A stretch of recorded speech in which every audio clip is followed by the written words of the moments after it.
कि आपके घर लड्डू गोपाल हैं? क्या कभी आपको ये महसूस होता है कि आप उन्हें घर पे छोड़ के जाते हैं तब भी आपको ये लगता है कि वो आपके साथ साथ हैं? क्या कभी आपको ये एहसास होता है कि जब कभी आप किचन में काम कर रहे होते हैं या ऑफिस में काम कर रहे होते हैं तो कोई पीछे से आपको स्पर्श कर रहा होता है?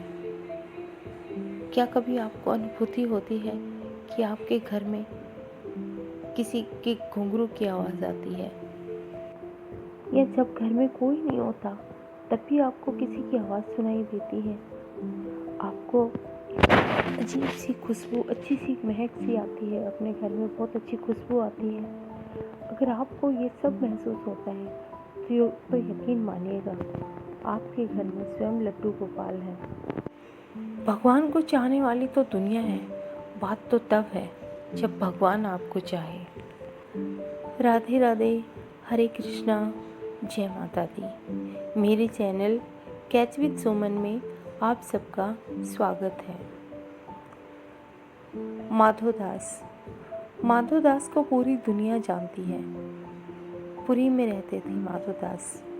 भगवान कृष्ण के, भगवान जगन्नाथ के बहुत बड़े भक्त थे। ऐसे अद्भुत भक्त बड़े अलग ही होते हैं। एक बार माधोदास जी का मन हुआ कि वृंदावन हो आऊं। बाकी बिहारी जी से मिलने को मन हुआ तो माधोदास जी जगन्नाथ जी के पास आए और बोले कि प्रभु आज्ञा दो, आज्ञा दीजिए प्रभु, वृंदावन जा रहा हूँ। माधोदास जी के मन में भाव आता था,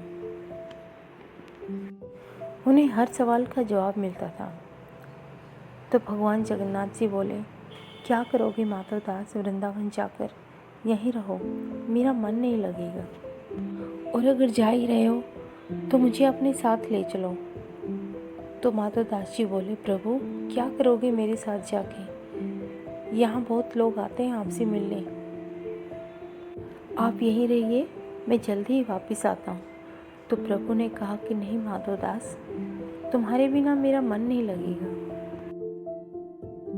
तो माधोदास जी बोले, नहीं प्रभु, कितनी दूर मैं जाऊँगा, आपकी सारी व्यवस्था मैं नहीं कर पाऊँगा।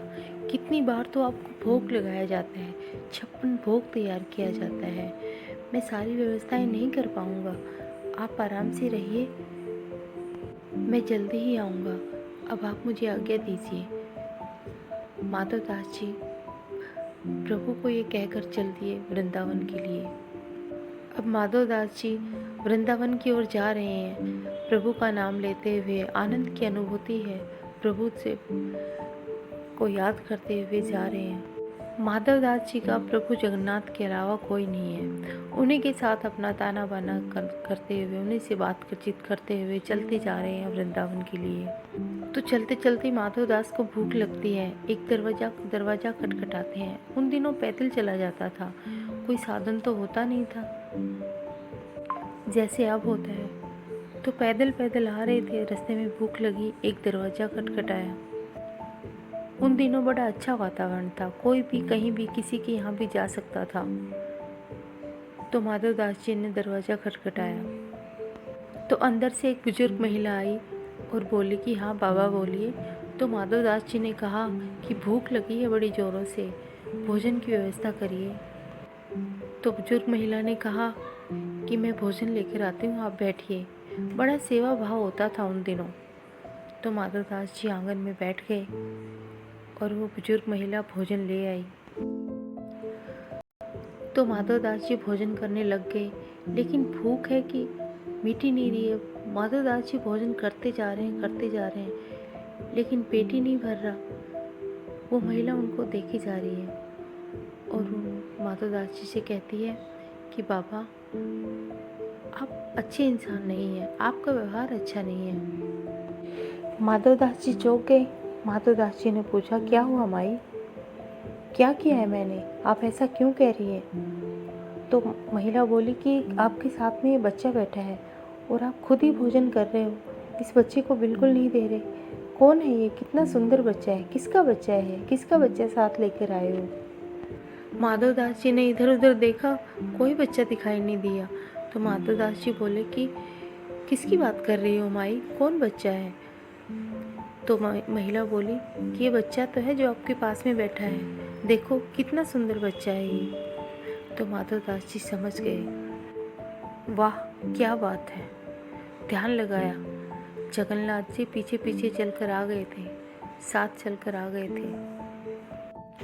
तो माधवदास जी बोले कि वाह मेरे कान्हा, वाह मेरे ठाकुर, आज्ञा लेकर आया था फिर भी पीछे पीछे आ गए। तभी मैं सोचूं कि मेरी भूख क्यों नहीं मिट रही है। अब मुझे समझ में आ रहा है कि भोजन जा खा रहा था, पर मैंने आपसे कहा था ना कि आपको तो 56 प्रकार के भोजन की आदत है और यहाँ तो इस प्रकार का भोजन है। प्रभु मुस्कुरा रहे हैं, प्रभु आनंद में हैं और माधवदास को देखते ही जा रहे हैं। भोजन हो गया था और माई से आज्ञा ली और बस वृंदावन की ओर चल दिए प्रभु से बातें करते हुए। माधवदास जी ने कहा कि प्रभु आप वापस लौट जाओ, करीबन 1.5 महीने का रास्ता है, आप थक जाओगे, आप परेशान हो जाओगे, आप वापस जाओ, वहाँ लोग आपके भक्त आपका इंतज़ार कर रहे होंगे। लेकिन प्रभु है कि जाने का नाम ही नहीं ले रहे हैं, उनका मन नहीं लगेगा माधव के बिना, अपने भक्त से बहुत प्रेम करते हैं। जो सफ़र करीबन 1.5 महीने का था वो सफ़र अब लंबा हो गया, क्योंकि ठाकुर जी को तो भूख लगती है, 6 से 8 बार भूख लगता है। अब वो भूख लग रही थी माधवदास को, तुरंत भूख लगती, तुरंत किसी के घर जाते, भोजन करते और आगे बढ़ते। माधवदास जी कहते हैं कि प्रभु आपके चक्कर में मैं भी परेशान हो रहा हूँ और वहाँ भक्त आपके दर्शन के लिए परेशान हो रहे हैं, लेकिन ठाकुर जी तो ठाकुर जी हैं, आनंद में चलते जा रहे हैं माधव जी के साथ। तो माधवदास जी कहते हैं अब जरा चुप रहिएगा, वृंदावन आ गया है, लोग वरना मुझे पागल समझेंगे। तो ठाकुर जी कहते हैं कि ठीक है चुप रहूँगा, लेकिन एक काम करना पड़ेगा। तो माधवदास जी कहते हैं कि बताइए।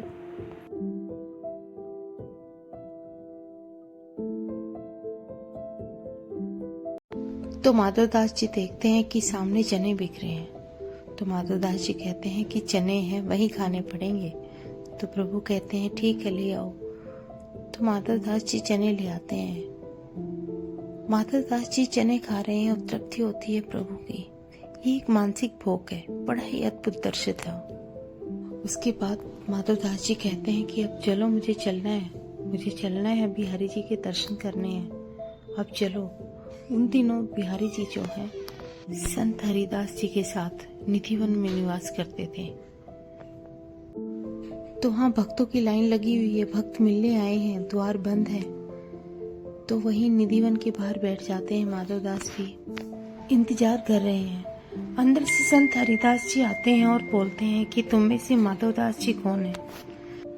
तो माधवदास जी खड़े हो जाते हैं और बोलते हैं मैं हूँ। तो हरिदास जी बोलते हैं आओ अंदर आओ। माधवदास जी अंदर जाते हैं और बोलते हैं कि आप मुझे कैसे जानते हैं, आप मेरा नाम कैसे जानते हैं, मैं तो यहाँ पहली बार आया हूँ। तो हरिदास जी कहते हैं जानता है ना तुम्हें, वो जगत का मालिक, वो ठाकुर, मैंने 56 भोग बनाए थे लेकिन मुंह फेर के बैठे हैं। ठाकुर जी कह रहे हैं बहुत सारे चने खा लिए, अब मेरा पेट भरा हुआ है, अब कोई 56 भोग नहीं खाऊंगा। तुमने खिलाए हैं चने? माधवदास जी देखते हैं, आंखों में आंसू आ जाते हैं। सारे रास्ते ठाकुर जी सफर में थे, जो जो माधवदास जी ने खाया वो ठाकुर जी ने ग्रहण किया। ऐसे संतों को, ऐसे भक्तों को कोटि कोटि प्रणाम है। ये दो भक्तों का मिलन था, हरिदास जी और माधवदास जी, जिन्हें ईश्वर प्रेम करते हैं। बाकी दुनिया को तो, बाकी लोग तो ईश्वर को प्रेम करते हैं, लेकिन वो बड़े ही अलग लोग होते हैं, बड़े ही विरह लोग होते हैं जिन्हें भगवान प्रेम करते हैं। आज हम घर से बाहर जाते हैं तो हम इस बात की चिंता करते हैं कि हमारे लड्डू गोपाल भूखे होंगे, हमारे लड्डू गोपाल के लिए हम क्या भोग बनाएं, क्या भोग लगाएं। अपने प्रेम को, अपने विश्वास को इतना बढ़ा लो कि हर समय लड्डू गोपाल आपके साथ चलें। और यकीन मानना, अगर आपका प्रेम इतना सच्चा रहा, अगर आपने ठाकुर जी से इतना सच्चा प्रेम किया, तो आपको ये अनुभूति होगी कि जो आपने भोग आपने खुद ग्रहण किया था वही ठाकुर जी ने ग्रहण किया है। ठाकुर जी आपके मन में बैठे रहते हैं, आपके साथ रहते हैं। जब आपका प्रेम, आपका विश्वास अत्यंत सच्चा होता है तो आपको इस बात की अनुभूति होती है। यदि आप भी चाहते हैं कि आपको अनुभूति हो कि आपके लड्डू गोपाल साक्षात हैं, कोई मूर्ति नहीं है, तो अपना विश्वास बढ़ाइए, उनके प्रति अपना प्रेम बढ़ाइए। आप विश्वास कीजिए, आपको ये अनुभूति जरूर होगी। राधे राधे, हरे कृष्णा। अगर आपको वीडियो पसंद आए तो चैनल को सब्सक्राइब करें, वीडियो को लाइक करें, कमेंट करें और ज़्यादा से ज़्यादा लोगों में शेयर करें। मिलते हैं अगले वीडियो में।